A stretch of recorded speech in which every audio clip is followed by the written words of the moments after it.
Hello' বন্ধু, current আছামলৈ স্বাগত। আজি মই আপোনালোকক এটা অতি গুৰুত্বপূৰ্ণ কথা ক'বলৈ ওলাইছোঁ। সেই কথাটো হ'ল, এই যে নেমু টেঙা গছজোপা দেখিছে, এজোপা খাচী গছ।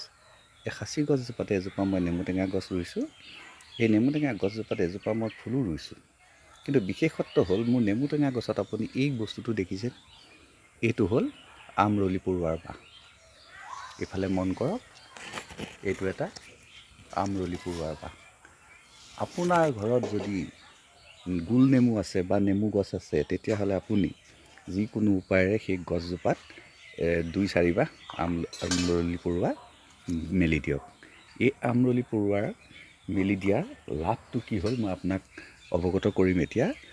যদি আপুনি মোৰ ভিডিঅ'ত প্ৰথম আহিছে, তেতিয়াহ'লে মোৰ ভিডিঅ'টো অৰ্থাৎ মোৰ চেনেলটো ছাবস্ক্ৰাইব কৰক, বেল আইকনটো ক্লিক কৰক, অল প্ৰেছ কৰক, যাতে মোৰ ভিডিঅ'সমূহ সকলোতকৈ আপুনি আগতেই পায়।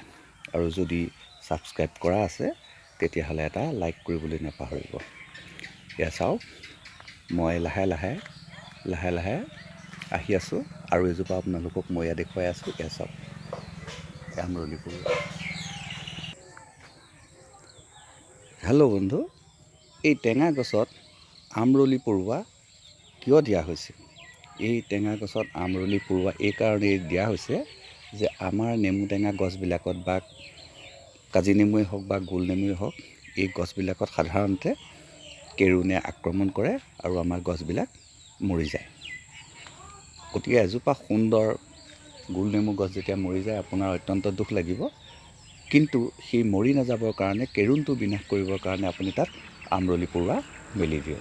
লগে লগে তাত যেতিয়া পখিলাই কণী পাৰিব, তেতিয়া সেই পোকবিলাক, মানে যিবিলাক কেৰুণ পোক হয়, সেইবিলাকেই আমৰলি পৰুৱাই ধৰি খাই দিব। তেতিয়া আপোনাৰ গছজোপা ৰক্ষা পৰিব, আপুনি প্ৰচুৰ ফল পাবলৈ সক্ষম হ'ব। এতিয়া আপোনাক মই আৰু এটা কথা দেখুৱাই আছোঁ যে, এইজোপা দেখিছে, এজোপা খাচী গছ। এই খাচী গছজোপাত এয়া চাওক, এজোপা নাৰ্জী। এইফালে চাওক, প্ৰত্যেকজোপা খাচী গছতেই এজোপা নাৰ্জী ফুল দিয়া আছে। এতিয়া ইয়াৰ শেষ হৈ গৈছে, নাৰ্জী ফুল ফুলা কামটো শেষ হৈ গৈছে। কিন্তু যেতিয়া এই নাৰ্জী ফুলসোপা ফুলি আছিলে, তেতিয়া ইমান সুন্দৰ লাগিছিল, আপোনালোকক মই বৰ্ণনা কৰিব নোৱাৰোঁ। কিন্তু মোৰ চেনেলত মই তাৰ ভিডিঅ' দিয়া আছে, আপোনালোকে নিশ্চয় যদি চায় দেখিবলৈ পাব। এয়া চাওক, কেনেকৈ মই খাচী গছে ফুল কৰিছোঁ, আপোনালোকক দেখুৱাইছোঁ। প্ৰত্যেকজোপা খাচী গছতে মই নাৰ্জী ফুল দি আছোঁ, আৰু এইসোপা মোৰ খাচী পুলি। ইয়াত আপোনাৰ বহু লাখ টকাৰ খাচী পুলি ৰোৱা আছে। যদি মোৰ ভাগ্য ভাল থাকে, মই ইয়াৰ পৰা বহুত পইচা পাম বুলি আশা কৰিছোঁ। নিশ্চয় পাম, কৰি থৈছোঁ যেতিয়া নিশ্চয় পাম। মই নাপালেও মোৰ ল'ৰা ছোৱালী হ'লেও পাব। এটা পুলিত আপোনাৰ মই 10-12 হাজাৰ টকা আশা কৰা নাই, তাতকৈ বেছি আশা কৰিছোঁ। কাৰণ ইয়াক যেতিয়া মই পলমকৈ বিকিম, তেতিয়া মই দাম প্ৰচুৰ পাম। এয়া চাওক, মোৰ খাচী খেতি কৰি ৰাখিছোঁ, গোটেইখন খাচী হৈ আছে। আপুনিও এনেকৈ কৰিবলৈ যত্ন কৰিব। মোৰ ভিডিঅ'টো চোৱাৰ কাৰণে ধন্যবাদ। আজিলৈ আহোঁ।